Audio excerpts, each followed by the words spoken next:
Twelfth class बेटा, आज हम क्वेश्चनों की बात करते हैं। जो हमारा क्रिटिकल एंगल है उसकी प्रॉब्लम इंपॉर्टेंट होती है, बिल्कुल एग्जाम में आती है, मैंने कल भी बताया था आपको। तो चलो यही प्रॉब्लम मैं आपको बताता हूँ, अच्छी प्रॉब्लम है। कहा गया है कि एक लाइट रे, ये एक स्लैब है आपके पास और इस स्लैब के ऊपर इंसिडेंट होती है बेटा ऐसे, और कितने डिग्री पर, मान लिया चलो 60 डिग्री पर, 60 डिग्री पर ये एंटर होती है। तो 60 डिग्री पर जब ये एंटर होती है तो क्या बोला गया है कि जैसे ही एंटर होगी 60 डिग्री पर तो जाहिर सी बात है रिफ्रैक्शन भी करेगी।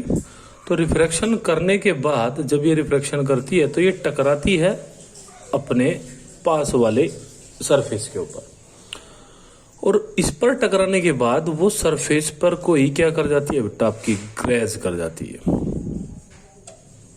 ग्रेजिस का मतलब क्या होता है, आपका सरफेस पे कोई चलना, यानी कि ये इससे बाहर नहीं निकलती। आपने पढ़ाई था कल, हमारे पास 3 कंडीशन होती है, या तो अंदर आ जाए रे, या फिर बाहर निकल जाए, या फिर सरफेस के ऊपर को चल पड़े। ठीक है, तो यहाँ पे जो हमारे पास सिचुएशन दी गई है वो कैसी है कि ये जो आपकी रे है ये इसके ऊपर को चल पड़ती है। ठीक है, इसको बोलते हैं ग्रेजिस कंडीशन। ठीक है, तो ये आपसे कह रहा है, तो अब एक बात बताइए आप मुझे, अगर मैं यहाँ पे नॉर्मल ड्रॉ करता हूं तो ऐसा कब होता है, डेंसर टू रेयर।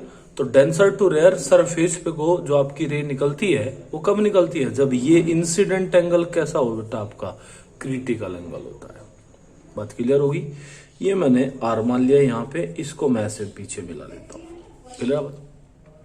तो उसने कहा है कि भाई इसका एक तो रिफ्रैक्टिव इंडेक्स बताइए, मीन्स एन को फाइंड आउट कीजिए, और दूसरा ये जो आईसी है क्रिटिकल एंगल, इसकी वैल्यू को बताइए। बात क्लियर है।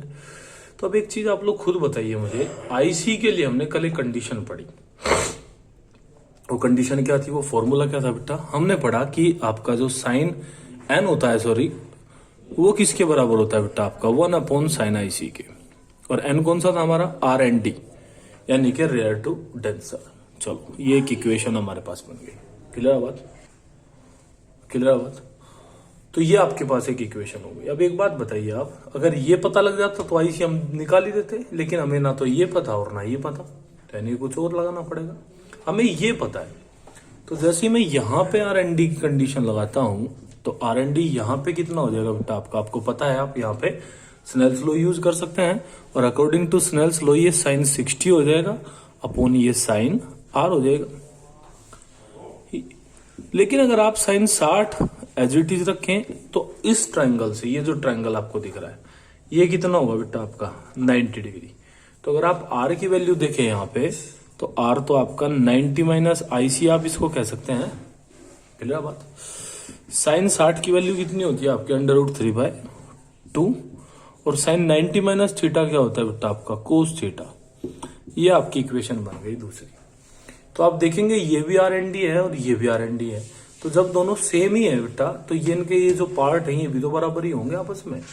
तो अगर आप इनको बराबर करें बाय इक्वेशन 1 और 2, अगर मैं इनको बराबर करता हूं तो 1/sin IC बराबर हो जाएगा बेटा √3/2 कोस IC। आपको चाहिए IC, तो IC के लिए आप इसको इधर ले जाओ, इसको इधर, तो यहां से आप देखेंगे कि tan IC का जो वैल्यू है वो कितना हो गया बेटा आपका, वो हो गया 2/√3। तो यहां से IC कितना हो जाएगा बेटा, यहां पे मैं लिख देता हूं, IC इक्वल्स टू कितना हो जाएगा बेटा आपका, tan इनवर्स 2/√3। इसका वैल्यू देगा वो, अगर नहीं देगा तो फिर आप ऐसे इसको यूज कर सकते हैं। उसके बाद में जब IC निकल जाएगा तो आप इस इक्वेशन में इसको रख दें यहाँ पे, तो पहली इक्वेशन आपको क्या दे देगी बेटा, आपकी एन प्रोवाइड करा देगी, यानी कि रिफ्लेक्टिव इंडेक्स आपको प्रोवाइड करा देगी।